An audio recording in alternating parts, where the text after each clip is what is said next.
Hello there, lovely people. It's Alex from Nintendo Life here, and today we're going to be looking at the 21 very finest games for this old sausage. Yes, the SNES, the Super Nintendo Entertainment System, the Super Nintendo, the Super Famicom, whatever it is you want to call it. It's got an incredibly satisfying eject mechanism.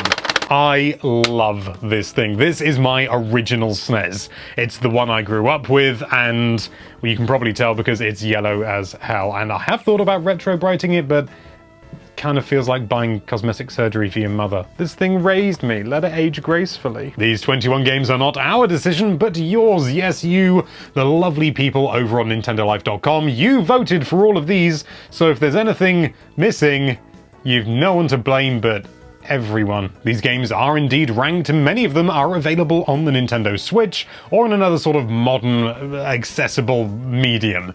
We'll be letting you know which ones in a little banner down in the corner when we introduce the game. It'll say if it's on the Nintendo Switch Online app or something else. But anyway, that's more than enough waffling. Let's dive right into things.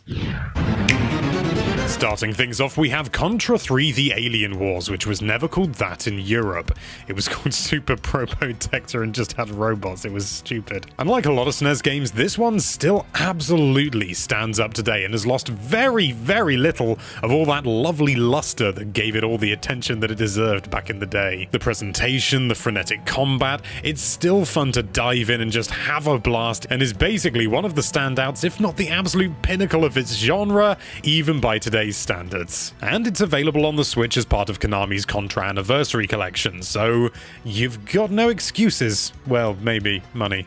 Power drifting into number 20, it's Super Mario Kart. Now, this is the first Mario Kart, so it has some slight growing pains, shall we say? But for its time, it was absolutely revolutionary and kickstarted the genre that is now the best-selling game on the Switch. At the time it was released, it just got so much right and arguably maybe created a brand new genre. I mean, there were similar things at the time, but nothing that quite encapsulated it the way that Super Mario Kart did. And it's available on Nintendo Switch Online, so have fun with that. At number 19, we have the confusingly titled Final Fantasy II. And I say confusingly titled because it's the fourth game in the series. We're not going to go down that rabbit hole. Google it. Now, anyone who knows me will know that I really like the Final Fantasy series, but I haven't played that many of them. This, however, is a massive example. I played this game to death, or at least the DS version. For me, personally, this is the granddaddy of all JRPGs, and I know that there are plenty of objectively more sort of classic examples, but I'm just talking about me, baby, and this is it. This for me is the original JRPG, and I just love it. Bashing its way into number 18 is Super Street Fighter II: The New Challengers, one of the many Street Fighter II games available on the SNES. This essentially followed on from Street Fighter II Turbo Hyper Fighting, and it added the 4 new characters that became a real staple in the series throughout. It didn't actually sell as well as its predecessor, but by modern standards, this is arguably the most complete Street Fighter II that was available on the SNES. I mean, there have been how many other versions since then? What can we say? It's Street Fighter II, it's arguably the best version of Street Fighter II on the SNES. It's Street Fighter II on the SNES.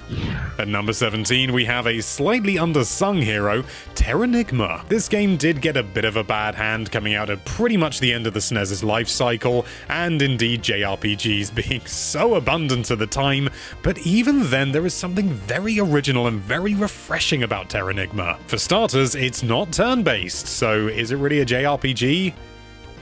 I'm not going to answer that. And some people have even claimed that this did for action RPGs what Chrono Trigger did for the traditional RPG. And whilst it may slightly be lost in the annals of history, it is still a wonderful experience and surprisingly cinematic for the SNES. Give it a go and I don't think you'll be disappointed. At number 16, it's Secret of Mana. You knew it had to be on here. Secret of Mana isn't exactly an undersung hero, let's be honest. I mean, it's been released how many times? You can get it on the Switch in Collection of Mana. It is just a damn gorgeous, wonderful action RPG, and it has some sort of slight Zelda elements in there ever so slightly, but it is definitely still grounded in its RPG roots. It may take you a little bit of time to properly get into it, but when you're properly into it, believe me, you're properly into it. If you like your action RPGs, then you'd be mad to miss out on this one, but to be honest, if you like your action RPGs, you've probably already played this. Remember when I was talking about Super Street Fighter 2 and I said it was arguably the best Street Fighter 2 game on the SNES? Well, you now know why I had that quantifier in there. At number 15, we have Street Fighter 2 Turbo Hyper Fighting. One of the many Street Fighter 2 games on the SNES. Whilst it's arguably not as good as Super Street Fighter from an objective point of view, this is how you lot voted, and I don't think it's a stretch to say that that's probably because that this came out at the real peak of the hype for Street Fighter and fighting games in general. This game was the first one in which you were able to play as the 4 boss fighters, and it basically just refined the original game and boosted it up in every way imaginable, with subtle little tweaks here and there and balancing, and it basically just made the game much faster and much more enjoyable. At number 14, we have Super Castlevania 4, which is, in many ways, and has even been described by its director as so, a remake of the original NES game, but for all the lovely Super Nintendo gubbins as well. Overall, it's got quite a bit of a different feel to the NES original, and feels very much like a more modern game, a proper remake from the ground up. It's not just a bit of spit and polish. This is new, baby. Or at least it was. It's available on the SNES Mini as well as the Castlevania Anniversary Collection on Switch, so once again, you've got no excuse not to give this puppy a whirl. Barreling into number 13, it's the original Donkey Kong Country. Oh, let me count the ways in which I love thee. When this game came out, it was jaw-droppingly gorgeous, and I think whilst it's slightly aged now with the sort of pseudo 3D graphics, I still think it looks great. Maybe that's nostalgia talking. If it is, I don't care. Rare took a dormant franchise in Donkey Kong and brought it screaming into the 21st century before the 21st century had even started. The platforming is still as rock solid as when it first came out, and it still stands as one of the best platformers on the SNES, and I'm not just saying that. You lot voted for it in this list, so therefore it must be good. And it's available for free on Nintendo Switch Online, so I don't want to hear any more arguments. You're gonna play it. At number 12, we have Mega Man X, a revitalization of the Mega Man series after no less than 14 billion different Mega Man games in the original series. Whilst it arguably doesn't stray too far from the original series, this was still a huge injection of real sort of modernization in Mega Man. Above all else, for me personally, Mega Man X is just much more fun to control than the original Mega Man series. I think it's just the fact that you can dash and you can grab onto walls and things like that. Movement just feels much more fluid and much more fun. That could just be me though. I mean, it's on this list for a reason. It's a good game. It's available as part of the Mega Man X Legacy Collection on Switch, and you can even play it on the SNES Mini if that's your cup of tea. Plenty of ways to play this classic. At number 11, we've got Teenage Mutant Ninja Turtles 4 Turtles in Time. And I only have to say that for a lot of people to start grinning enormously. On the face of it, this is just a side-scrolling arcade-style beat-em-up, and yeah, that's about the nub of it. However, at the same time, it is just done so well, and you get to play as Leonardo, so what more can you ask for? And you go through time! This just seemed to absolutely encapsulate everything that was really cool about the 90s. In the 90s, so it wasn't even nostalgia at the time, it was like proper relevant and everything. The only thing is, it is bloomin' expensive to track down these days. And there's like all these tricky licensing issues with it being, Teenage Mutant Ninja Turtles and Konami and all this. It's just, yeah, it's a bit of a mess, to be honest. But my god, the game itself is an absolute treat. If you get the opportunity to play this, do not turn it down. Better Call Your Dad at number 10, it's Earthbound, or indeed Mother 2 if you prefer. This has to be one of the most bizarre games that has ever been released. And I know there have been some really bizarre games out there, like the LSD Dream Simulator and stuff like that.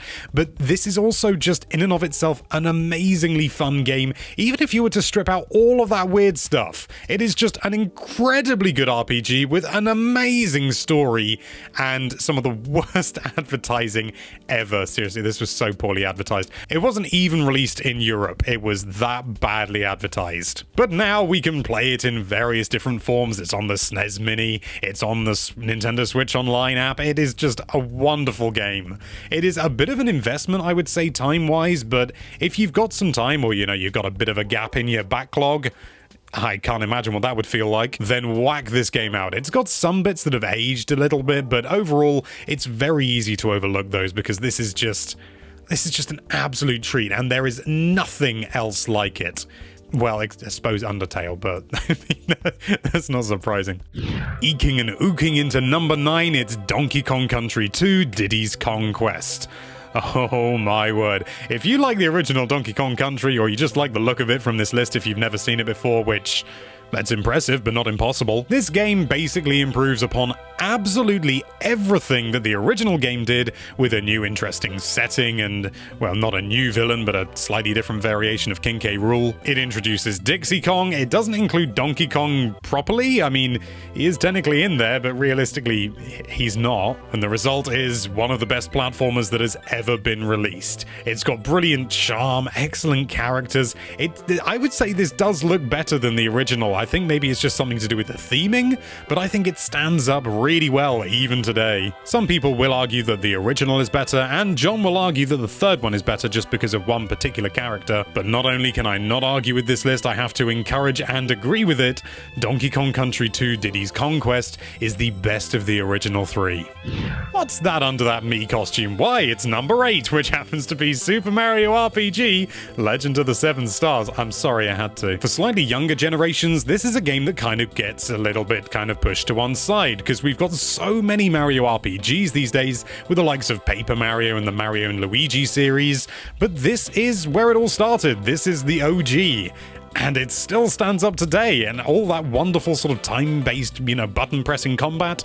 This is all here, baby. This is the real deal. It's definitely got one of the most in-depth and interesting stories of any Mario game ever, and whilst that can sometimes feel a little bit weird, ever so slightly, just for Mario being in that kind of context, it absolutely works in the long run. It's just a brilliant RPG with a Mario theme, and Gino's in it. So he's in one game at least. Slightly cheating its way into number 7 is Super Mario All-Stars. I mean, it's not really cheating, it was a single cartridge, but yeah, it's like 4 games in one. It's 4 games in one, baby. And those 4 games just so happen to be the original Super Mario Bros., Super Mario Bros. 2, Super Mario Bros. 3, and Super Mario Bros. The Lost Levels, which is the original Japanese version of Super Mario Bros. 2, which is much closer to the original Super Mario Bros. 1. I'm sure you don't need me to explain that. 3 of the best NES games, not even just the best Mario NES games, just 3 of the best NES games, full stop. And The Lost Levels, it's a bit of a contentious one. I really like it, but I can see why some people don't. How could this not be on the list? All the graphics have been updated, and basically all the games have been remade from the ground up. As a result, the physics are slightly different. But you know what? I don't care. I really like them, and it's God knows how many Mario games in one. Well, it's 4. You can play it on your Switch with the Nintendo Switch Online SNES app. It's just wonderful. This, for me, was how I originally experienced all of the original Super Mario games, because I didn't have a NES growing up. I was just, well, I just didn't. But my God, I played the hell out of this one.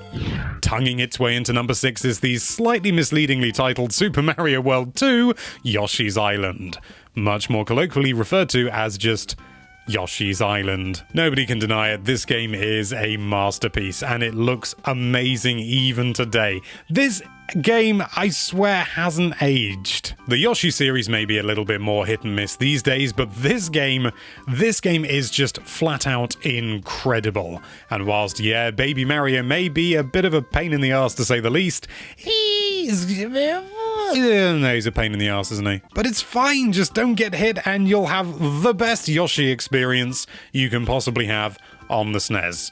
It's basically the only Yoshi game on the SNES. There was that Yoshi game that was called Mario and Yoshi. That was rubbish. And it's on Nintendo Switch Online, so play it, buddy. Screeching into number 5 is Final Fantasy III. It's another Final Fantasy game. Once again, we have the slightly awkward position where this is technically Final Fantasy VI, but it's called Final Fantasy III. And whilst it doesn't necessarily hold exactly the same place in my heart as Final Fantasy II, known as Final Fantasy IV, and I played the DS version, this is messy. It is still objectively just as good, if not arguably maybe even slightly better, but I don't think I can personally agree with that, but I am hugely biased. This is considered for many people to be the Final Fantasy game. The Final Fantasy game. It was also the final Final Fantasy game available on a Nintendo platform, because then Final Fantasy VII just jumped ship a bit, didn't it? But if you only have time to play one Final Fantasy game and you happen to have a SNES Mini, then this could easily be the one for you. Again, I'd go for 4, but I'm biased. Not crawling its way into number 4 is Super Metroid, and if you think you've played a Metroid game, or you've played any 2D Metroid game, this is pretty much where it all started. I mean, technically there was the original Metroid, but this is the one that really cemented this and introduced so many tropes, and it is so amazing. I let this one rest for years. I never really had a reasonable way to play it, and then suddenly it was released on the Wii U, because I didn't have a Wii growing when I was younger. Shoot me. So I got it on the Wii U, and I played it from start to finish, pretty much in one sitting. It is so engrossing. It gets so many things right. It is the quintessential Metroidvania. This really is just... this is the granddaddy of them all. You know, there was the original Metroid, but that has aged terribly. This one, slightly weird controls. Apart from that, it's aged amazingly. If you like Metroidvanias, you know, your Hollow Knights and things like that, then my god, you have to give this a go. It is available on the Nintendo Switch Online app. This, as I say, this is where it basically all started. This is like the gold standard of Metroidvanias, and it is still absolutely 100% still worth playing. Play it, love it, and I will love you. Screaming in at number 3 is Chrono Trigger, which, if you've played Chrono Trigger, you know exactly why it's here. This is probably the best RPG on the SNES.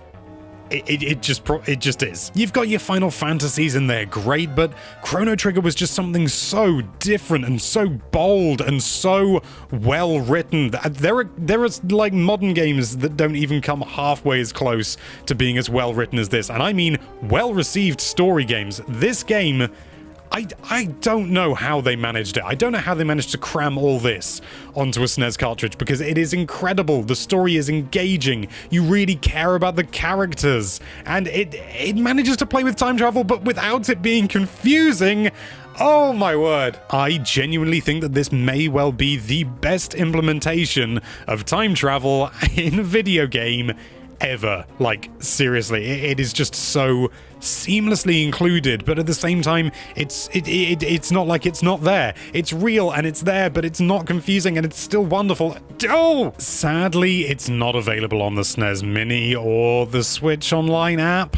It's not available on the Switch at all at the moment, and that is a massive shame. Like, it's borderline criminal. But there are plenty of ways to play it, so we really encourage you to do so, whether it's the original system or, you know, sort of, well, okay, not the PC version, but find a way to play it, enjoy it, love every second, and tell me I'm an idiot if you don't, because this is just... Mwah.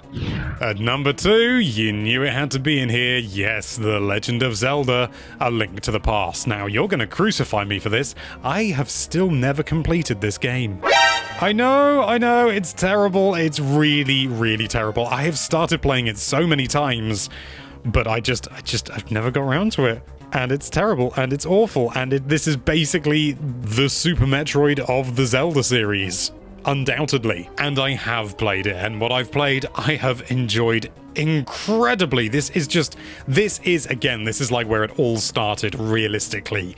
The original, it's kind of like laid the framework, but this really managed to nail the formula and give us what we know today as a Zelda game. All the tropes are here, and arguably at their purest form. I really need to play this game properly, and you do as well. So I tell you what, why don't we say it right here, right now? If you play A Link to the Past, I'll play it. And when I say that, I mean I'm going to play it to completion, because I've already played it, I just haven't completed it. I need to sort that out. And you do too if you haven't played this game.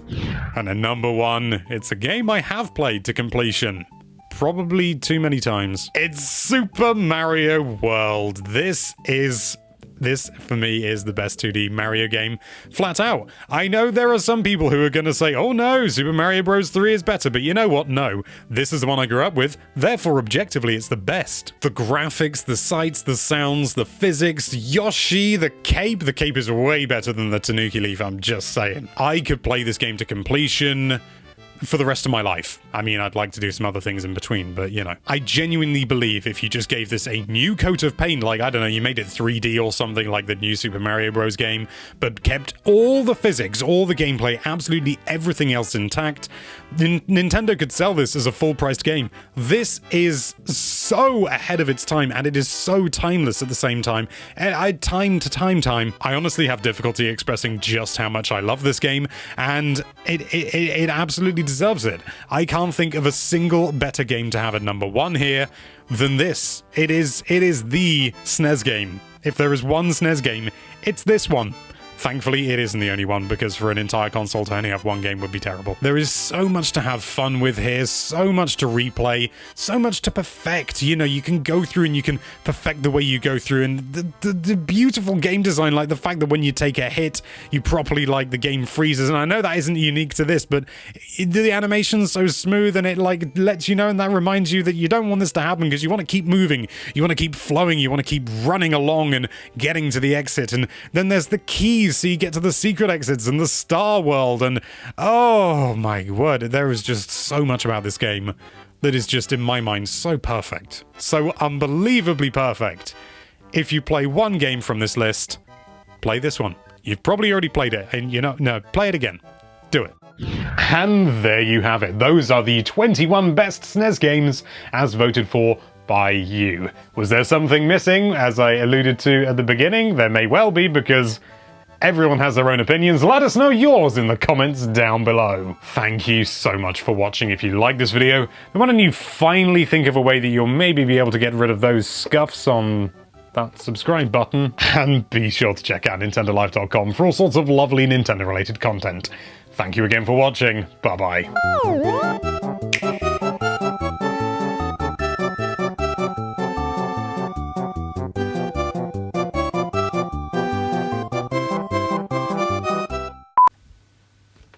Don't talk to me or my son ever again. Oh, it smells old.